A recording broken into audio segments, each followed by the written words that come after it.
Siamo qui con Alberto Chiodi, presidente di Confcooperative Vicenza. Presidente Chiodi, cosa si aspetta il mondo delle cooperative dall'incontro di oggi e dalla collaborazione con i comuni veneti? Le cooperative con i comuni hanno sempre avuto un rapporto di collaborazione e direi che quasi sempre sono state anche oggetto di attenzione da parte dei comuni.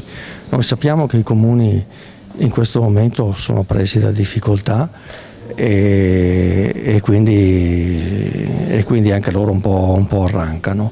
Il mondo delle cooperative, per quanto riguarda i rapporti con i comuni, attende che soprattutto i tempi dei pagamenti dei lavori siano accettabili, siano accorciati il più possibile.